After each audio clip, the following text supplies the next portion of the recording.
forever. Anybody that says to you, and I won't name names, that says the movie business is over, are fools.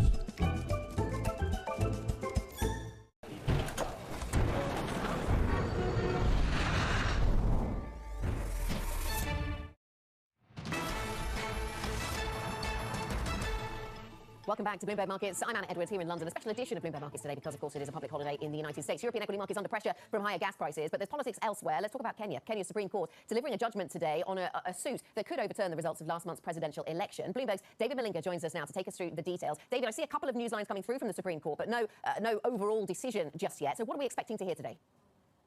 Yeah, thank you. They have started delivering the judgment. Of course, this came about after Raila Odinga, the opposition leader, rejected the outcome of last month's election, where he lost to the Deputy President William Ruto by a very narrow margin.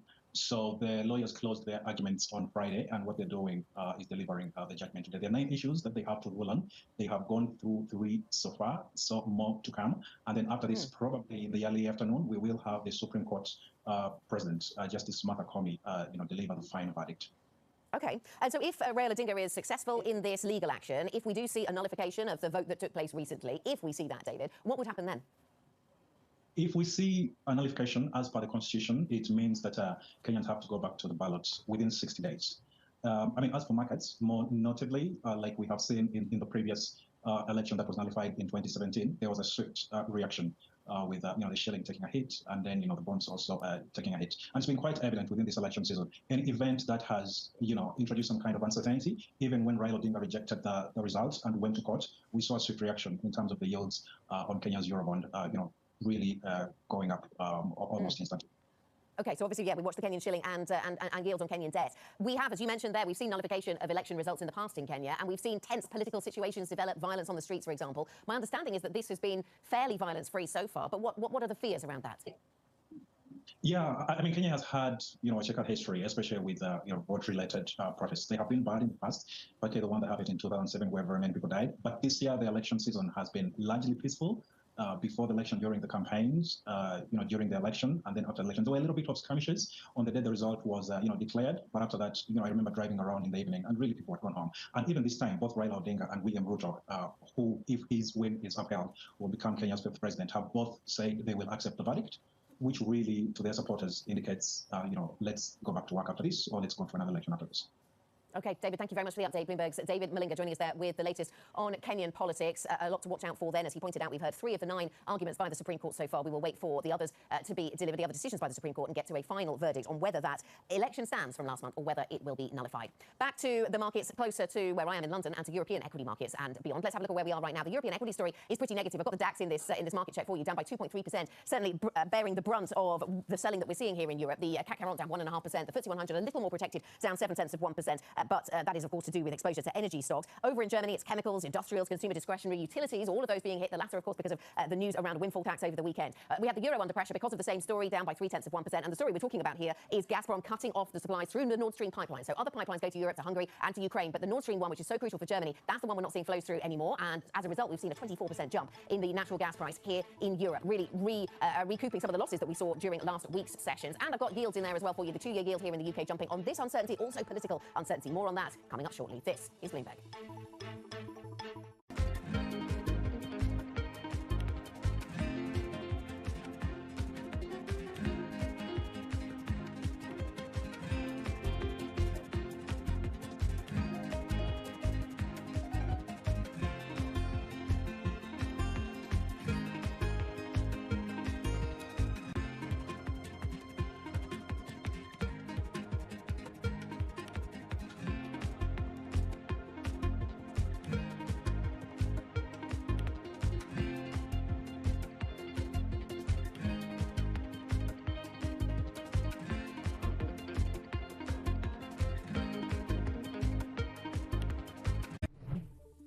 Apple's delaying its next major iPad software update, iPadOS 16, by about a month from September to October.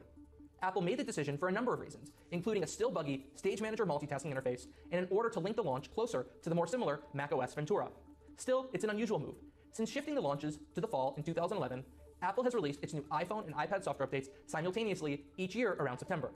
By staggering the releases, users may find some issues around compatibility with cross-device features like retracting and editing messages in iMessage, the new shared iCloud photo library, and the new feature for transferring FaceTime calls between iPhones and iPads.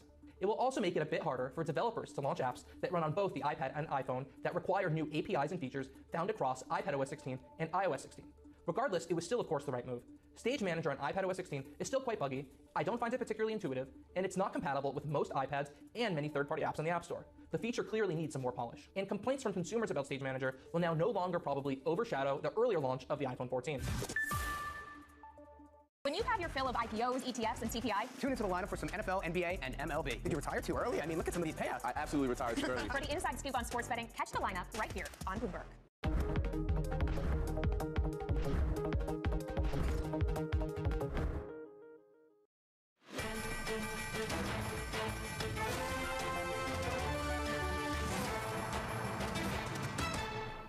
Welcome back to Bloomberg Markets, a special edition of Bloomberg Markets. I'm Anna Edwards, live in London. US equity markets are closed today, of course, but European equity markets are up and trading. And it's a really risk-off session. Let's get an update on where we are right now. The gas price jumping this morning here in Europe, up by 23.8% on the European benchmark. We've been as high as 340 euros per megawatt hour earlier on this year, so we're not there, but certainly a big turnaround from the weaker price we saw last week. That was driven by better news around stockpiles. Today looks very different as Gazprom cuts off flows through the Nord Stream pipeline indefinitely. The DAX is down by 2.4%. Other markets also negative, but not by quite so much. In Germany, we see utilities being hit because of talk of windfall taxes there. We also see consumer discretionary and industrials being hit because of concern about energy supply. The euro under pressure off earlier lows. We did have a 0.98 handle. Now we're at 0.99, but still not far from parity, down by 0.3%. In the week that the ECB has tough decisions to make around interest rates, and the UK two-year yield reflecting a bit of nervousness around UK politics, but also the broader gas story. Let us get an update on that gas story. Europe's energy crisis deepens as gas prices jump then 30% after Russia announced a late decision on Friday to keep its main gas pipeline shut indefinitely. Bloomberg's Will Kennedy joins us now. Will, good to speak to you.